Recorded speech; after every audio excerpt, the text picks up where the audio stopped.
પ્રકટીકરણનું પુસ્તક એ રહસ્યો અને શક્તિશાળી છબીઓથી ભરેલું છે, ખરું ને? અને એના કેન્દ્રમાં એક એવી આકૃતિ છે જેમને ઘણા અલગ અલગ નામોથી ઓળખવામાં આવે છે. આજે આપણે એક ઉપદેશના આધારે આ વિષયમાં ઊંડા ઉતરીશું, જેમાં પ્રભુ ઈસુના 17 જેટલા નામોની વાત કરવામાં આવી છે. ચાલો આ રહસ્યને સમજીએ.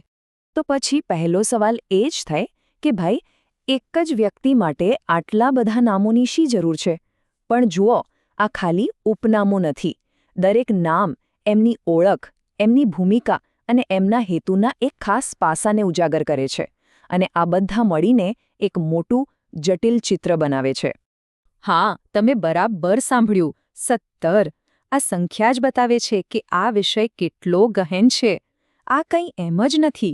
દરેક નામ એક ખાસ સંદેશ અને ખાસ લોકોના સમૂહ માટે પસંદ કરવામાં આવ્યું છે, જે આપણને એમના બહુપક્ષીય સ્વભાવની એક ઝલક આપે છે. સારું, તો આ બધું સરળતાથી સમજવા માટે આપણે આ નામોને થોડા મુખ્ય ભાગમાં વહેંચી દઈએ.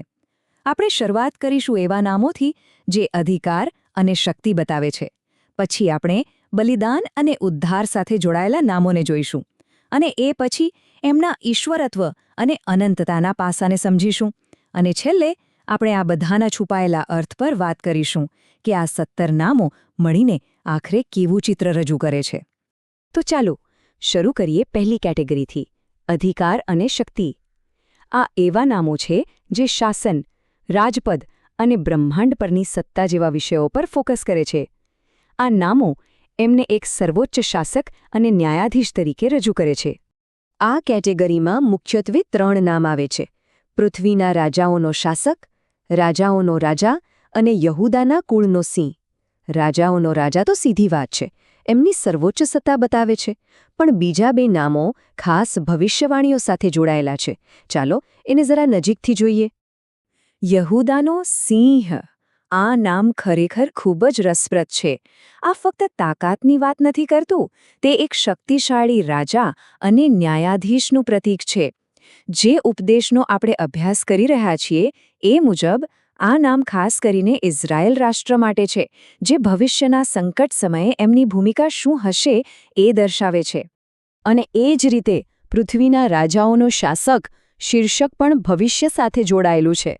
તે એક અંતિમ બ્રહ્માંડીય યુદ્ધ તરફ સંકેત કરે છે, જ્યાં એ બધી દુનિયાવી સત્તાઓ પર જીત મેળવશે અને એમનું સંપૂર્ણ શાસન સ્થાપિત થશે. ચાલો હવે ગીર બદલીએ.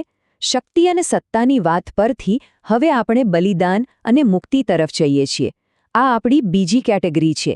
અહીંયા ધ્યાન એક શક્તિશાળી રાજા પરથી એક નમ્ર ઉદ્ધારક પર જાય છે. આ એકદમ વિરોધાભાસી પણ ખૂબ જ મહત્વનું પરિવર્તન છે. અહીં આપણને નામ મળે છે હલવાન, એટલે કે ઘેટાનું બચ્ચું.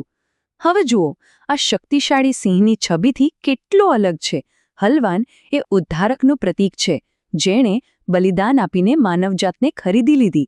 અને ઉપદેશ પ્રમાણે આ નામ મુખ્યત્વે ચર્ચ એટલે કે મંડળી માટે છે, જે એમના બલિદાનમાં વિશ્વાસ રાખે છે.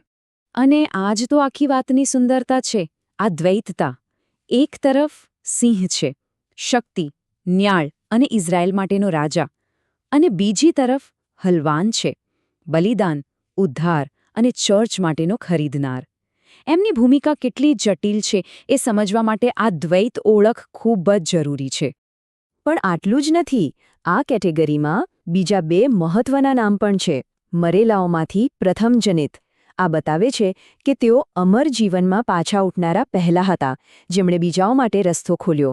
અને વિશ્વાસુ સાક્ષી તરીકે તેઓ ઈશ્વરના એકમાત્ર સાચા સાક્ષી છે, કારણ કે ઉપદેશ મુજબ ફક્ત એમણે જ પિતા ઈશ્વરને જોયા છે. સારું, હવે આપણે છેલ્લી કેટેગરી તરફ જઈએ છીએ, જે એમના દૈવી સ્વભાવ સાથે જોડાયેલા નામો વિશે છે. આ નામો થોડા વધુ ઊંડા અને ધર્મશાસ્ત્રીય છે. આ એવા નામો છે જે સમય અને સૃષ્ટિની મર્યાદાઓથી પણ પર છે. આ એક વાક્ય જ કેટલું શક્તિશાળી છે. આલ્ફા અને ઓમેગા, પ્રથમ અને છેલ્લો, આરંભ અને અંત. આ ખાલી એક જ વાતનું પુનરાવર્તન નથી. ઉપદેશ મુજબ આ દરેક જોડીનો એક ખાસ અર્થ છે. અહીં એક ખૂબ ઊંડો અર્થ છુપાયેલો છે. ઉપદેશ પ્રમાણે આ 3 જોડીઓ અલગ અલગ જૂથોને સંબોધે છે. આલ્ફા અને ઓમેગા ગ્રીક અક્ષરો છે, જે બિન-યહૂદી લોકો સાથેના સંબંધને દર્શાવે છે. આરંભ અને અંત એક હિબ્રુ વિચાર છે જે યહૂદી લોકોને સંબોધિત છે, અને પ્રથમ અને છેલ્લો એ તો એક સાર્વત્રિક ખ્યાલ છે જે આખી સૃષ્ટિ પર એમના અધિકારની વાત કરે છે. પછી આવે છે ઈશ્વરનો પુત્ર. આ નામ પણ ખૂબ મહત્વનું છે. ઉપદેશ પ્રમાણે આ નામ સીધું પુનરુત્થાન સાથે જોડાયેલું છે. એટલે કે જ્યારે ઈશ્વરે એમને મૃત્યુમાંથી જીવતા કર્યા ત્યારે એમને અમર બનાવ્યા, અને આ રીતે એમને ઈશ્વરના પુત્ર તરીકે સ્થાપિત કર્યા. એવા પુત્ર જે હવે ક્યારેય મૃત્યુ પામશે નહીં. અને છેલ્લું પણ એટલું જ દમદાર નામ છે ઈશ્વરનો શબ્દ. આ નામનો અર્થ એ નથી કે તેઓ ખાલી ઈશ્વરનો સંદેશો લાવ્યા, પણ એ કે તેઓ પોતે જ ઈશ્વરનો સાર છે. એમની શક્તિ, એમનું જ્ઞાન, એમનું જીવન અને એમના અધિકારનું જીવંત સ્વરૂપ. જાણે ઈશ્વરનો શબ્દ જ દેહ બનીને આવ્યો હોય. તો આ બધા નામો પરથી આપણે શું તારણ કાઢી શકીએ? આ બધા મળીને એક બહુપક્ષીય ઓળખ રજૂ કરે છે. આ ખાલી શીર્ષકોની યાદી નથી, પણ એક ઊંડાણપૂર્વકનું ચિત્ર છે જે અલગ અલગ લોકો માટે અલગ અલગ અર્થ ધરાવે છે. આને આ રીતે સમજીએ. ચર્ચ માટે તેઓ ઉદ્ધારક, હલવાન છે. ઇઝરાયલ માટે તેઓ શક્તિશાળી સિંહ છે, જે રાજા અને ન્યાયાધીશ છે. અને યહૂદી લોકો માટે તેઓ દાઉદનું મૂળ છે, એટલે કે જે મસીહાનું વચન અપાયું હતું તે. એટલે દરેક નામ એક ખાસ સંબંધ અને એક ખાસ વચનને ઉજાગર કરે છે.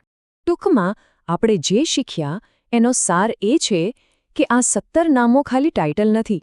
એ બધા મળીને એક જ વ્યક્તિનું એક સમૃદ્ધ અને જટિલ ચિત્ર બનાવે છે.